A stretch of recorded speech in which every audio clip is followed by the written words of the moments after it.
Are you new to investing and don't know where to begin? In this video, I'll go through a basic investment plan so you can be ready to start your investment journey.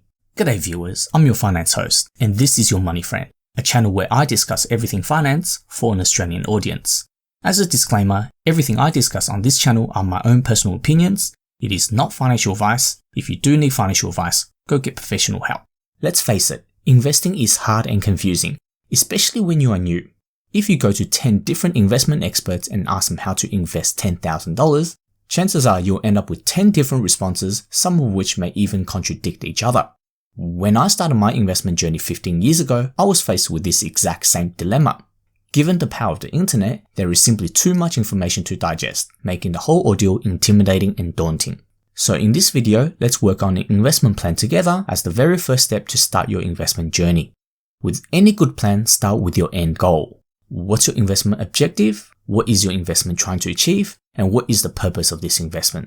These are the first questions you need to ask yourself before you start investing. Your answer doesn't have to be tangible, for example to buy a car or a house, but it does need to mean something to you. For example, simply wanting to be rich is not an investment goal, because the natural next question is, why do you want to be rich? And if you continue asking why, you will eventually get to the real reason why you want to invest. Something like wanting the peace of mind to be able to enjoy your life comfortably without worrying about your money running out.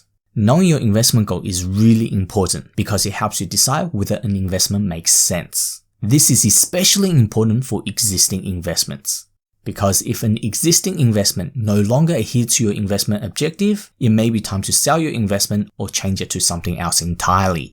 An example of this would be a negative geared investment property. The purpose of such investment is to lower your tax liabilities by accepting investment losses while hoping the future capital gains will more than offset these losses.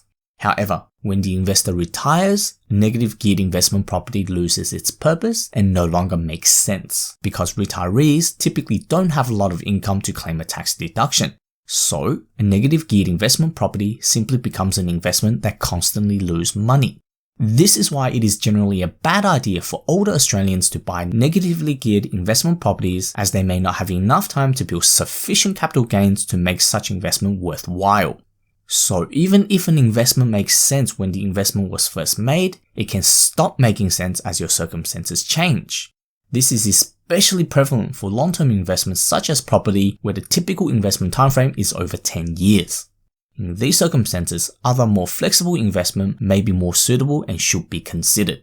As new investors, you'll be more prone to the psychological forces behind behavioral finance, so constantly reminding yourself about your investment objective will help you be more resilient to their effects. In time, you will learn to suppress these urges and become a better investor. Once you know your investment objectives, you may start researching on suitable investment options. There are many investment options to choose from. The traditional asset classes include cash, fixed interest, property, and shares. But there are numerous others such as derivatives, cryptocurrencies such as Bitcoin, collectibles, and precious metals, just to name a few. Pay special attention to their investment characteristics and list down the pros and cons that you deem important to your investment objective. You can make your own list, but here are 4 investment characteristics I came up with as an illustration: investment timeframe, investment risks, investment return, and cost, fee, and other expenses. Generally speaking, it is pretty rare to find a single investment that will tick all your investment requirements.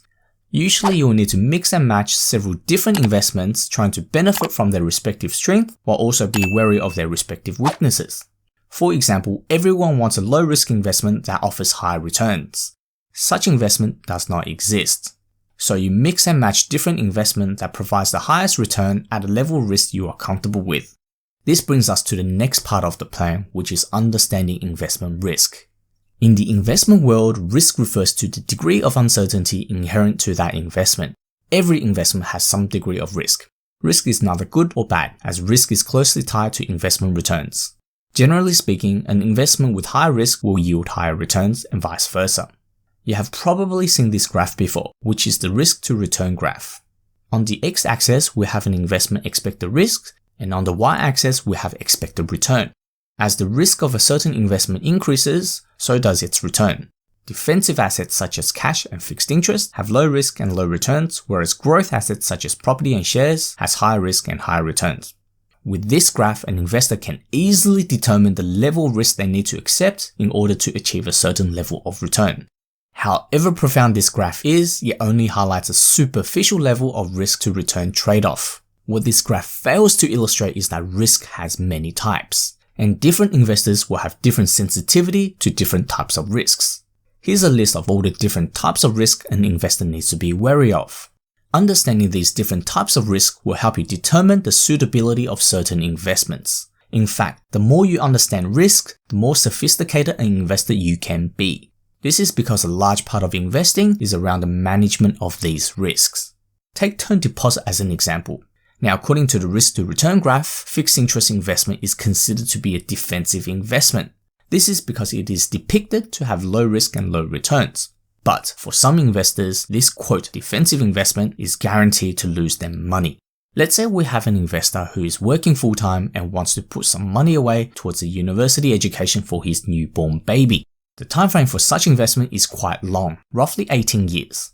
Term deposit investment in this scenario will make a terrible investment choice due to inflation risk. To illustrate, a typical term deposit rate these days pay around 1% interest rate per year. Now, our investor is currently working, so he will need to pay taxes on this 1% interest rate. Let's assume he's on a modest tax rate of 34.5%. This means after taxes, the 1% interest rate is now 0.65%. Now we also need to factor in inflation, which was 0.9% at the end of 2020. So after deducting taxes and inflation, the real return on this investment is negative 0.245%. Yes, that is correct. Once we factor in taxes and inflation, our investor is financially worse off. This is why understanding the various types of investment risk and how it can affect you is really important. Simply knowing these investment risks is not sufficient by itself. You also need to know your own risk tolerance, which is the highest level of risk you are personally comfortable accepting. Your risk tolerance is kind of like your investment personality, and people generally have different investment personalities. In fact, your own risk tolerance will change as your circumstances change. For example, some investors have a low risk tolerance because the thought of losing money terrifies them. It literally keeps them awake at night worrying about it. Obviously, this is unhealthy, so only low-risk investments with low returns are suitable for them. Whereas other investors simply want an investment that can achieve their investment objective as soon as possible and are quite happy accepting the higher levels of risk associated with those investments. Most people will be somewhere in between. To find out your own risk tolerance, there are tools available online and they do a good job at determining your risk profile. I'll link to some of these tools in the description if you want to find out for yourself. Once you're aware of the risk associated with your chosen investment and your own risk tolerance, it is time to look at risk management. Risk management is actually a massive topic in itself, so it is beyond the scope of this video. But essentially, risk management can result in 3 possible outcomes. Number 1, accept the risk. Number 2, decrease the risk. Or number 3, eliminate risk. If we look at the list of the different types of investment risks again, and imagine we ask 2 different investors to rank these risks from most important to least important, you will notice that different investors will rank different risks differently. This is because some investors are more sensitive to certain type of risk than others. Therefore, an investment that makes perfect sense for one investor may be nonsensical to another. Take sequencing risk as an example. Younger investors can practically ignore sequencing risk, whereas retirees can't. In this scenario, our retiree will need to set up some risk management strategy to manage the negative consequences of sequencing risk.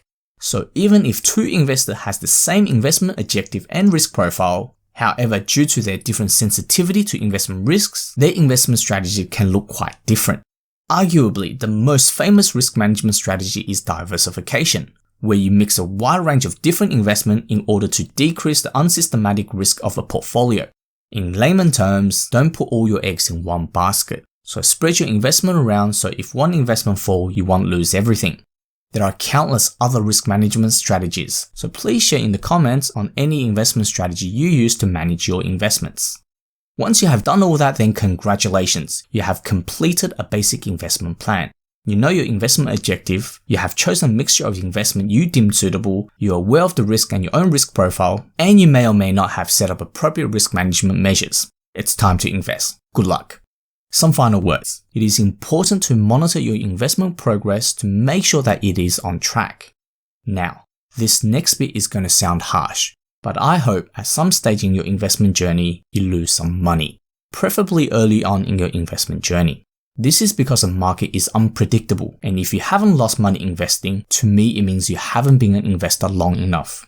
I dare say experiencing losses is part of the hazing to grow as an investor. This is because investments rarely go according to plan, but that does not mean that the plan we just did is worthless. No, I propose having this plan will help you prepare for situations when your investment go off course. If you do end up losing money while investing, go back and have a look at your investment plan. Analyze the decision tree that led you to your investment choice. Look at the fundamentals such as time frame, risk, return, etc. and ask yourself, has these fundamentals changed? Was there anything you overlooked at the time that would have changed your investment decision? If you answer no to these two investment questions, then this investment loss is not your fault. It's probably the market being funny, and the market sometimes does that. And if you think the long-term outlook, the market will go back to normal, then consider holding onto your position. Thus, having a plan that you can go back to should help take the sting out of wanting to panic sell your investment at a loss. So as new investors, don't be afraid to lose money. Learn from it and keep investing. It's actually a blessing in disguise. You can't control the market, but you can monitor your own emotion and control your own actions. So pay special attention to your own emotion and psyche as these are your own. Trust me, being self-aware of your own emotions when you suffer losses will make you a better investor over time. I had once lost over 70% of my initial investment, but I held on to those investments because according to my plan, the fundamentals still made sense. I have since recovered from my losses and more than double my original investment. Over time, you will tweak and make adjustments to your investment plan and slowly develop your own investment style. It took me 10 years of trying different investments before I found a style that was suitable for me. And you don't need to be an industry titan such as Warren Buffett, Ray Dalio, or Jim Simons to be a winner. By simply investing and keeping at it already made you a champion. The fact that Buffett, Dalio, and Simons all independently came up with different investment styles mean there are a lot of ways to make money off the market. Who knows? You might one day come up with your own investment style that one day stand toe to toe with or even overshadows these titans. Historically, the market tends to increase over a prolonged period of time, so the odds of making money are stacked in your favor. So given enough time, your investment will bear fruit, especially growth assets such as shares and property. Investing really is a marathon and not a sprint. With its near infinite combinations and permutations, it is quite satisfying to come up with your own investment mix that is uniquely yours. And finally, watching your investment grow over time is both a rewarding and humbling experience. I really hope this video has inspired at least some of you to start your investment journey. This is the first investment video I made, so if you enjoy the contents and would like to see more about a particular topic, please let me know in the comments. Otherwise, I would really appreciate it if you could like, subscribe, and click on the bell notification on your screen.